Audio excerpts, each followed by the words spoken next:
அப்புறம் பாண்டியன் ஸ்டோர் சீரியல்ல வந்து பார்த்தீங்கன்னா, பாண்டியன் சரவணன பார்த்து, "நீ கோவில்ல ஒரு பொண்ணு கூட கதைச்சு கொண்டிருக்கிறத பார்த்தேன்" சொல்கிறார்.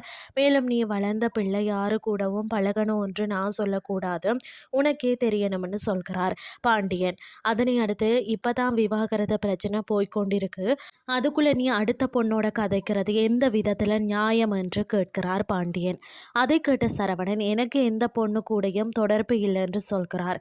அத்தோடு, "நீங்க கோவில்ல பார்த்த பொண்ணு என் கூட படிச்ச பொண்ணும் அவ்வளவுதான்" அப்படின்னு சொல்கிறார். பிறகு பாண்டியன், "நீ படிக்கிறப்போ ஒரு பொண்ணை விரும்புகிறேன் என்று சொன்ன அந்த பொண்ணு தான் இந்த பொண்ணு என்று கேட்கிறார். அதற்கு சரவணனும் ஆமாம் என்று சொல்லி, "நான் வேணும் என்று ஒன்றும் பேசல, யதார்த்தமா கோவில்ல பார்த்து பேசுறோம், அவ்வளவுதான்" என்று சொல்கிறார். மறுபக்கம் செந்தில் கையில கமிஷன் மூலம் வாங்கின பணத்தை வச்சிருந்ததை பார்த்த மீனா, "உங்களுக்கு ஏது இவ்வளவு பணம்னு சொல்லி கேட்கிறார். அதற்கு செந்தில் வந்து சம்பள பணம்னு சொல்கிறார். அதை கேட்ட மீனா, "இது சம்பள பணம் இல்லை என்று எனக்கு தெரியும்னு சொல்கிறார்.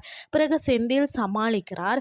அதற்கு பிறகு பார்த்தீங்கன்னா, ராஜி டயட் சாப்பாடு சாப்பிட்றத பார்த்த காந்திமதி, "எதுக்கு இந்த திடீர் முடிவு" என்று கேட்கிறார். அதற்கு ராஜி, "என்ன ஒருத்தன் கிண்டல் பண்ணிட்டான்" அப்படின்னு சொல்கிறார். இதுதான் இன்றைய நாளுக்கான எபிசோட். அடுத்த எபிசோட்ல என்ன நடக்க போகுதுன்னு சொல்லி பொறுத்திருந்து பார்க்கலாம்.